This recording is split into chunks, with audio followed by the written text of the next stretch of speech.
I'm Lindsay Hall. And I'm Esther Wielden. Welcome to All Things Sustainable, a podcast from S&P Global. As your hosts, we'll dive into all the sustainability topics that are reshaping the business world. Join us every Friday for in-depth analysis and interviews with leaders from around the globe. Together, we'll break down big sustainability headlines and cut through the jargon.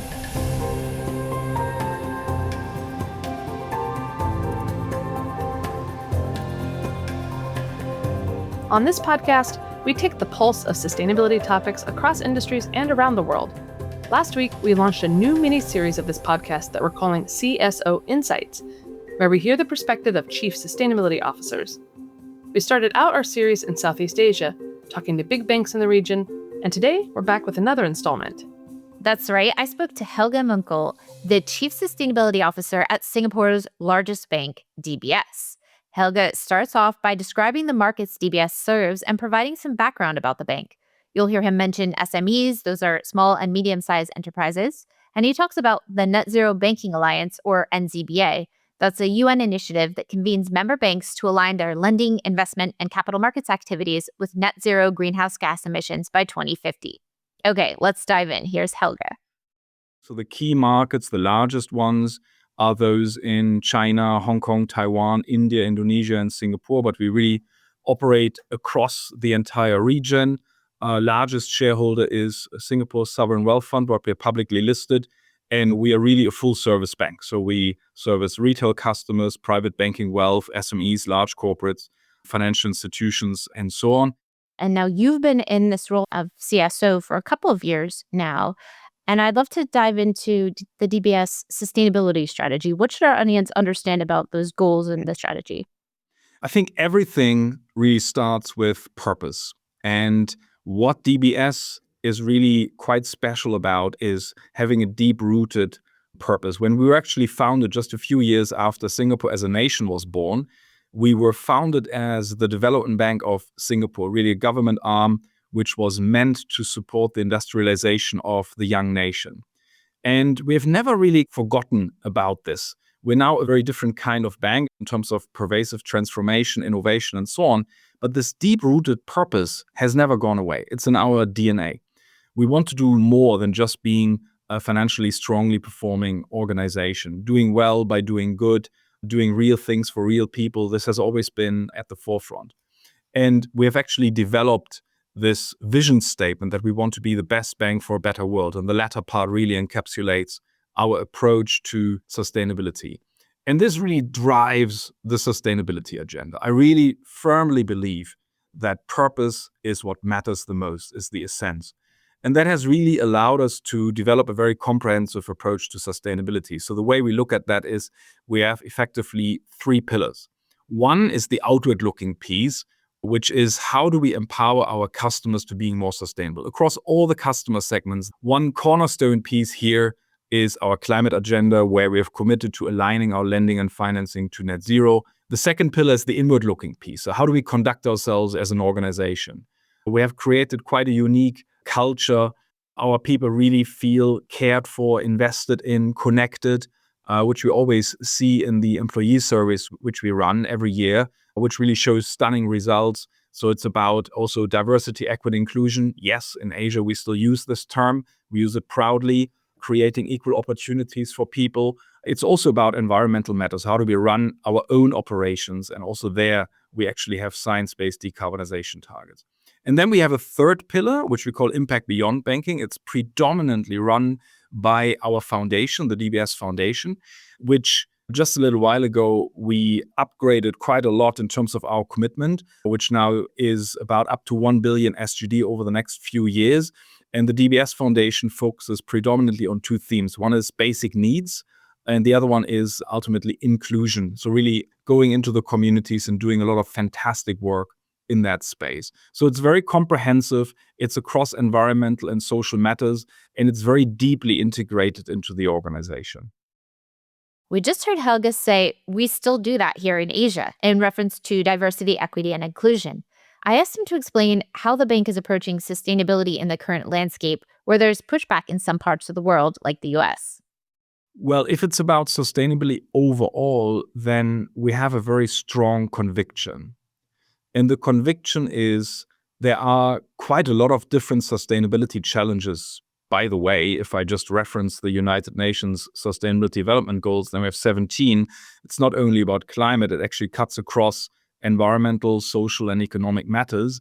And our firm conviction is that some of these challenges are, number one, a corporate responsibility for us to address because we want to support the communities we operate in. But over and beyond a social responsibility, it's really a business and a risk imperative. There are mega trends, and climate is one of these mega trends, but not the only one, that will reshape societies, will reshape the way we run our economies globally. And we need to understand these mega trends. If we don't, then we may end up providing lending and financing to those that are actually not fit for future, which creates risks. And it's a gigantic business opportunity because there are many financing needs. So this conviction has never gone away. It's deeply rooted. We also operate in a region, which is Asia, where the approach to sustainability has always been very balanced. It was never climate at all costs. It's all about climate. It has really a very balanced view across socioeconomic and environmental matters. We have absolute key challenges such as aging societies, rising income inequalities, and so on. And because in Asia it has always been quite balanced, there's then also no backlash, although I think it's also sometimes overdone, but partly see in certain areas of the world. So it's really this deep-rooted conviction around challenges that we see in society and seeing them as a social responsibility as well as a risk and business imperative. And that doesn't go away only because there might be a different political party running a certain country. That's helpful context. You talked about the outward piece, the outward pillar. Can you tell our audience a little bit more about what that looks like and how you're thinking about financing the lending to your clients?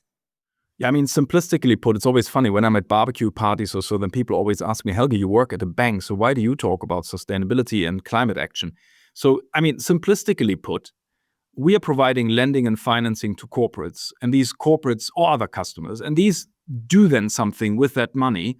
And specifically on climate, that might create carbon emissions. So we're not ourselves producing a car or a t-shirt or an iPad, but our customers do. So what we ultimately committed to is the way we provide lending and financing, we're going to change such that the impact that creates via our customers is aligned with the decarbonization towards a net zero future. And that is quite a fundamental change to the way you run a bank. Previously, before sustainability was as big as it is today, you would have typically just looked at the financial health of your customers and then taken certain decisions on how to allocate money. But now you're integrating sustainability into those discussions. So it is a very different view on how to actually do this. And as a bank, the largest impact we create, whether it's on social matters or environmental matters, is via the lending and financing. So this is a fairly dramatic thing. And in 2021, we joined the Net Zero Banking Alliance. Soon thereafter, it was, I think, around September 2022 or so, we published a paper which we call Our Path to Net Zero, where we outlined in fairly great detail how we think about our climate strategy. How did we set science-based decarbonization targets for various sectors we operate in, whether it's power, oil and gas, automotive, and many others? And on an annual basis, we also update everyone. So being conscious that the lending and financing we provide creates certain impact and aiming to measure the risks that arise from that, but also, of course, try to reap the rewards and drive business outcomes is at the core of what we do.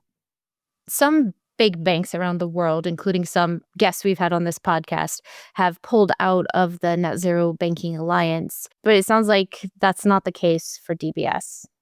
No, we're going to stay in the NZBA, but I have to give credit to my peers at other banks because fundamentally, we need to differentiate between, number one, being in an alliance and number two, doing things. So being in an alliance, the risk reward of being in an alliance has dramatically shifted for financial institutions that have a huge exposure to the US. The benefits of being in the alliance has shrunk for many because we're now mature, we're quite sophisticated, we know what we do, we need less technical assistance. We still like global platforms because they foster exchange of ideas and collaboration, but the benefits have come down for most sophisticated banks. What has changed dramatically is the risk side. If you have exposure to the US, then you are simply subject, plain and simple, to fairly significant litigation risks. So there are concerns around antitrust and collusion. And it's not only American banks, it's also the Japanese banks. There was one Australian bank and so on. All of them have one thing in common. They have a huge exposure to the US. Actually, I've talked to all my peers, and apart from one exception, none of those banks has actually changed anything in terms of climate strategy at this point of time. So I think we need to differentiate a little bit. And I attended London Climate Week. I think many banks that are subject to those risks, they seem to keep their head lower. They keep doing the job, but not talking as loudly anymore about. So I'm personally actually not too concerned about banks leaving the Net Zero Banking Alliance. What matters is action. So are they actually changing something? And for now, at least, that is not really the case. So, can you talk to me a bit about the feedback that you're receiving from clients and investors? And are there any general trends that you can point to among different sectors that you work with? Yeah, absolutely. So when you say clients, we of course service very different types of clients, right? So we have retail banking, private banking, wealth, SMEs, large corporates. Let me start with the large corporates. Fundamentally, big picture on climate action very specifically, the train has really left the station. Like more and more customers are really seeing the transformation that is happening in our economies as a business imperative and are embracing it. More and more customers, also in Asia, have science-based decarbonization pathways and targets. Even if you don't have those, you start actually moving. So big picture, we see a very healthy actually movement in this direction. Now, then, of course, it differs very much by what country are you mainly operating in and what sector are you mainly operating in. On sectors, if you operate in a sector where you have commercially viable technologies that allow you to decarbonize, then it's a business imperative.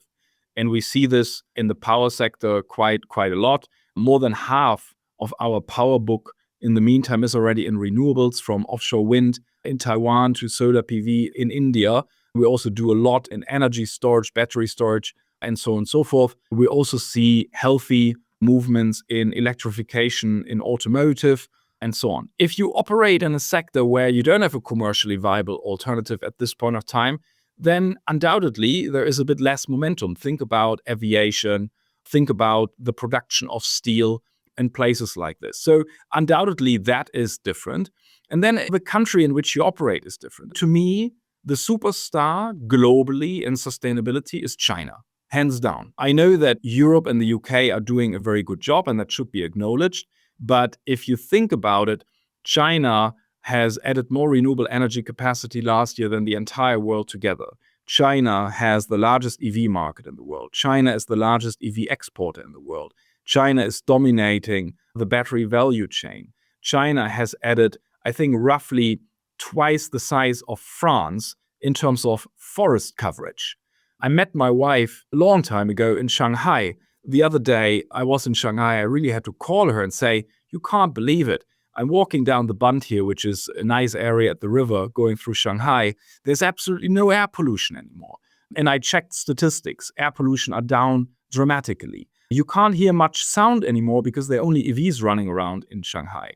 So that is a superpower in sustainability. Then you have other countries which are not as advanced and maybe also don't have the financial means or so. So it's a mixed bag, but big picture, we are moving. And the fact that some companies struggle to meet short-term targets is not necessarily a negative. I think a few years ago, when we were at the super hype cycle on sustainability and everyone stood on stage making a lot of ambitions and stating pledges, some of them were simply very ambitious, let's be honest. But that also served a purpose. It served the purpose of creating a wave. And now some targets might not be achievable, but the underlying trend is there. And just to dig in a bit more there, what comes next? What are you expecting from China on the sustainability front over, say, the next 5 years? China is simply investing heavily, and that's also why more than half of clean tech patents at the moment come out of Asia, predominantly driven out of China. So they are completely rewiring the entire economy and, of course, create capacity to also export that. So you're going to see a lot of advancements, again, in renewable energy.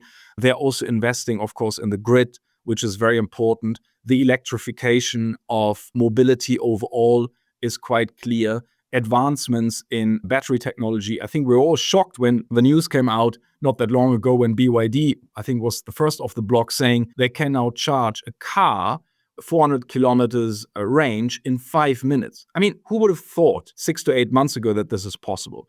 So the innovation power in China is just beyond belief, and it brings down cost curves. The learning curves are very significant. So my assumption is that this will continue, and ultimately, many people will also benefit from that. Okay, so clearly this is having a big influence on the landscape where you're operating as DBS and doing business in the Asia market. Absolutely, but I think I would go beyond. If China has peak oil demand soon, and there are different expectations on when exactly this might be, typically we're underestimating learning curves and we're underestimating innovation and cost curves coming down. But there will very soon, when exactly that is, let's see, there will be a peak demand for oil from China. Now, China is by a land mile the largest demand side for oil. So if that goes away, that will have global repercussions. So the mere size of China means it's not only beneficial for Asia, which it is, it helps us, it creates business opportunities for us, but I think the implications are global in nature. Helge just mentioned BYD. That's the big Chinese electric vehicle company. He mentioned at the top of the interview that at its founding, DBS was Singapore's development bank. Generally speaking, development banks are financial institutions with government backing that provide financing to support a market's social and economic development. And they play a key role in blended finance, which is a term I heard a lot while I was in Singapore. I asked Helge his perspective on the topic of blended finance. In his reply, you'll hear him mention NDCs. Those are nationally determined contributions, or countries' climate plans to reduce greenhouse gas emissions and adapt to climate impacts in line with the Paris Agreement. Okay, back to our conversation. So blended finance is one of these new buzzwords. By the way, it is a financing instrument which we've known for decades. It's not new at all, but seemingly now at the moment very en vogue.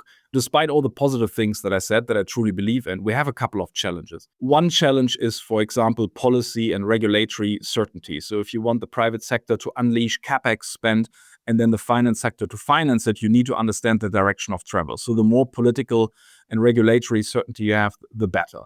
Another challenge is indeed the risk-return profile of many of the projects we operate in. For example, if you want to invest in or finance renewable energy projects in countries that have a non-investment grade rating, and in Southeast Asia there are quite a few, then many investors might simply not do it only because it doesn't have an investment grade rating. That's only one of many challenges. So risk-return is a key issue. So blended finance, in simple terms, is a financing tool that is meant to make marginally bankable projects bankable by pooling in different forms of capital. There might be capital from MDBs, multilateral development banks, or DFIs, development financial institutions, philanthropic capital. You blend it with commercial capital with the ultimate goal of this blending, making sure that the risk return actually then works. We have operated like many other banks in the area of blended finance for many years. We have just, maybe a random example, just concluded a nice financing in Indonesia, which was blended finance, where it was into water infrastructure. And the water infrastructure assures that 2 million residents of the capital of Indonesia, Jakarta, and some towns around it are secured with clean drinking water. And it was a structure where multilateral development banks played a part. So we know this quite well. We know how to do it. Now, the key challenge is not that bankers don't know what blended finance is. The key challenge is that we have never actually been able to scale it, because very often these assets that are financed are very bespoke, very unique, and then it takes ages to put the structure together. But we have financing needs in the trillions, not billions, trillions. And that means we need to scale it. So as an ecosystem in Singapore, there is a gigantic approach to facilitating that. So the Singapore government, which is extremely capable, extremely forward-looking, extremely innovative, has actually established very specifically a program which we call FAST-P, Financing Asia's Transition, where blended finance structures are supported by the government putting capital on the table. And we have 3 different platforms under FAST-P. And the fundamental idea is indeed that we create products that we can then ultimately almost copy paste. So the assets that we are financing, they are all very unique. For example, marginable, bankable, green infrastructure. They're all very unique depending on which country it is and so on and so forth. But the investment products, the financing opportunities, you can to some extent streamline. So if you get this balancing right, then you give actually certainty to the financiers to come in. And then, of course, we also want to make sure that those that provide cheaper capital, for example, multilaterals and philanthropic capital providers, don't compete with commercial capital, but really complement each other. So commercial capital really does the senior debt part, and the others provide maybe more junior tranches. So there is a fantastic government-endorsed approach to this, and many good initiatives globally. When I was in London Climate Week, we had a couple of sessions on blended finance, for example, also to finance social outcomes. And so there is an urge from many actually to try to streamline this and to ultimately scale it, because that's the name of the game. It's not about doing one or two deals, it's doing hundreds. And why is this term blended finance becoming the buzzword now? I think for most bankers that have operated in finance for a long time, it's indeed nothing new. I think just sustainability as a mega trend in society and as a mega trend also for finance has really accelerated massively over the last few years. And now we have identified a couple of problem statements that prevent us from even further accelerating financing channeled towards sustainable outcomes. So I think merging the two, you have an instrument that is there, but you have specific problem statements that are to some extent unique to these sustainability propositions that we are now talking about. That probably resulted in people now talking a lot about it. But again, the key is we have never been able to scale it. So that is actually the new thing. So the buzzword should maybe be more about the scaling of blended finance rather than blended finance itself. But in the end of the day, it's a very intelligent tool, and we all have a vested interest in making sure that we leverage this much, much more in the future. And you mentioned a couple of times that you had attended London Climate Action Week. Any other key takeaways or interesting conversations that you had while you were there? Yeah, so my most important takeaway was, and I updated my CEO and the senior management team on this. I flew to London and I had a fear. And the fear was that I would meet a highly depressed crowd. And this fear was based on the fact that the headlines right now around sustainability are very often negative, of course, especially coming out of the US. But there's a lot of focus on short-term targets being missed and so on. So the tone at the moment feels a bit negative. And secondly, Europe and the UK, of course, have a lot of challenges at the moment more broadly in terms of economic competitiveness. There's a war at their doorstep and so on. Ultimately, I flew off and I was super hyped. And that is not meant to be superficial. It was buzzy. It was positive. The people were focused on the job. We now have realistic conversations around challenges. It's not about hairy-fairy pledges anymore. It's about real work on real problems. And actually progress is being made. Let me give you one example, and I find this fascinating. There was recently a headline in a newspaper saying that there is some pushback in Europe against new targets. So that sounds really negative, right? It feels as if they are stepping back. But if you then double-click on it, they're currently discussing, after very likely meeting their 2030 target of 55% reduction in emissions by 2030 as compared to a 1919 baseline, they're now discussing what's the next step. What are we supposed to do by 2040? And the baseline is, they suggested 90%. So the pushback is, is 90% potentially a bit too aggressive? So my point here is, if you only look at the headline, it feels negative. If you go a bit deeper, wow, there's actually real progress being made. And that is true for Europe, for the UK, in Asia as well. So this is my key takeaway from London, that we have to also get the message out there. The train left the station. There is good momentum. Real progress is being made. And if there are challenges that prevent us from meeting certain targets, let's not be too negative about it, but just keep focusing on the job. That's one. Then thematics on climate, if I compare last week's affair in London with many other forums in the last few years, it's just very technical now. Specific problem statements, specific initiatives, specific transactions, as opposed to very generic talk. Then clearly nature is becoming a very emerging topic now, and we've done some work just recently with Cambridge University on that as well. So I can see and sense this is not something that comes up. It's still a bit nascent, but definitely an increasing focus. And another theme clearly also is the social dimension, making sure this transition is just, addressing issues that really affect people. So overall, I was really very positive, and I really mean this in a very genuine way, not in a superficial way, because my feeling was that people are really, really focused on the job and we're making actually real progress. We had a guest on this podcast recently, Aniket Shah, managing director at Jefferies Group. And he said the number one challenge or problem the climate investment community is facing right now is they're operating too much on vibes and not enough on data. So his call to action was data, not vibes. And it was similar to what I think I'm hearing from you, this idea that if you actually dig into the data, the picture is very different than if you're just going on the headlines. Yeah, push up the sleeves and get the job done, and don't focus too much about hairy-fairy things. Data is critical. Sometimes we don't have the perfect data, then we need to work around it. But I think the gist of the matter is very focused on the job, and I like this very much. So you touched on the role of nature, and I wanted to dig in here. How does nature and biodiversity fit into DBS's broader approach to sustainability? Yeah, I mean, if you think about it, nature and climate are, of course, closely interlinked. So it's not necessarily something new. It's an expansion, if you will, of our climate agenda. And it all starts with the basic premise that we have unfortunately damaged natural capital to such an extent that many ecosystem services that we as human beings depend on are at risk. And that is a fairly daunting challenge, and we need to address this very clearly.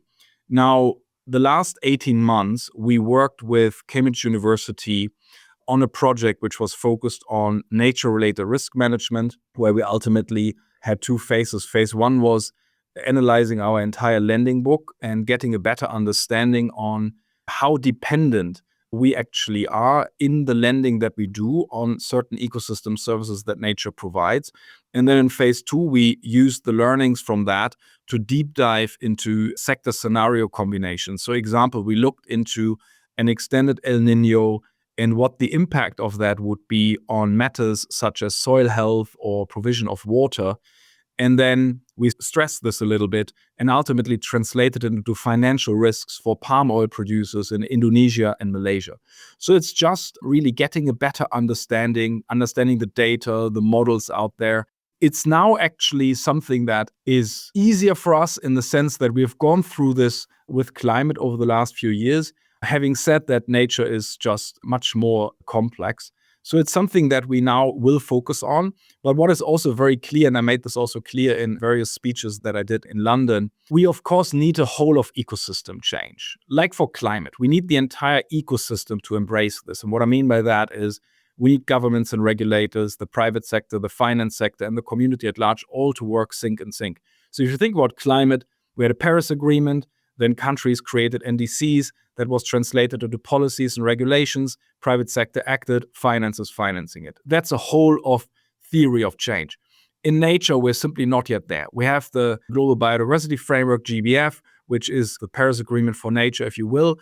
How many countries have rock-solid biodiversity strategies and plans? Either zero or maybe very few. Regulations, policies, still patchwork. And as a consequence, there is not yet that much demand from the private sector that we also as financiers can then service.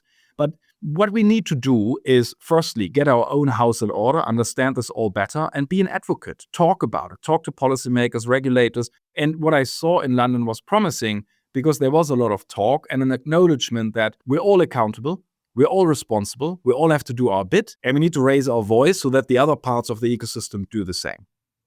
What you're saying about the lack of private sector demand or commitment certainly is reflected in our own data. We have something called the S&P Global Corporate Sustainability Assessment, where we basically take the temperature of companies around the world on a range of sustainability topics. And we looked right before the most recent biodiversity COP to see how many companies around the world have commitments to biodiversity or commitments to avoid deforestation. And the numbers were just strikingly low. They've gone up slightly, but they still remain quite low.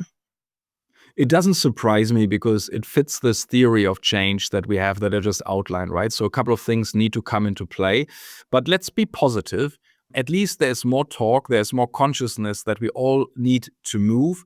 I see more engagement, I see a bit more effort in getting this done. In some sectors like food and agri, our customers don't even talk about nature. For them, nature is BAU, it's business. When we did this project with Cambridge University, at the very beginning, we had the CEO of a Singapore headquartered but global food and agri company speak to us, a pep talk, if you will. And he talked about the fact that a 3-digit million cash flow number was at risk in Australia because of reduced bee population. So to them, it's not just nice to have nature, it's a business imperative. So in those areas, you already see some action. But if you go beyond in other sectors, clearly not yet the case. But again, let's be positive. Everything takes a little bit of time. The good news is that we've all learned a certain lesson in climate. Nature is more complex. As a consequence, that is a challenge. But on the other hand, many players have gone through a certain climate journey, which might also help to accelerate this. So we're going to stay focused on this. We're already focused on our next steps, and hopefully others are as well. Okay, so we've learned quite a bit today about the DBS approach to sustainability. We have a very global audience for this podcast. What would be your message to them as they're navigating this current, somewhat uncertain sustainability landscape for the CSOs and the other sustainability professionals out there who are listening? Stay positive. There are many people out there that work really, really hard and actually create real progress. And sometimes I feel the merchants of doubt are much better in communicating, and we need to get better at communicating to get the full buy-in from everyone. But don't be fooled. We're making real progress. It's not easy to transform societies. We can't assume that societies we've built over hundreds of years, we're going to change now by 2030. This is all going to take time. But let's have a bit of a positive spin. Let's stay focused on the job, spread the word, and you're not alone. Today, we heard how DBS incorporates both environmental and social matters into its sustainability strategy. Helge said climate financing continues to present big financing risks and opportunities. He said nature is also becoming an increasing focus, which echoes what we've heard from other sustainability leaders at Southeast Asian financial institutions over recent episodes. Helge said the bank's conviction around climate has never gone away. He told me a couple times that the train has left the station on climate action. And he talked about the progress that's happening and the momentum he witnessed at London Climate Action Week. We'll include a link in our show notes if you'd like to listen to our coverage from London Climate Action Week. What Helge said at the end about staying focused and staying positive, Lindsay, that reminds me of what we heard in our recent episode about how sustainability professionals are weathering current upheaval. Basically, we heard from them to keep calm and carry on. And we'll include links to that episode too. And we'll get to witness how climate action is evolving in the US at New York Climate Week in just 1 month. We're excited that this year, the All Things Sustainable podcast will again be an official media partner of the NES Climate Campus, which convenes stakeholders for 3 days of complimentary events during Climate Week NYC. That means Lindsay and I will be on the ground at New York City's Javits Center recording interviews September 23rd, 24th, and 25th. We'll include a link in our show notes to register free to attend the NEST Climate Campus. Thanks for tuning in to this episode of All Things Sustainable. If you liked what you heard, please subscribe, share, and leave us a review wherever you get your podcasts. And a special thanks to our agency partner, the 199. See you next time.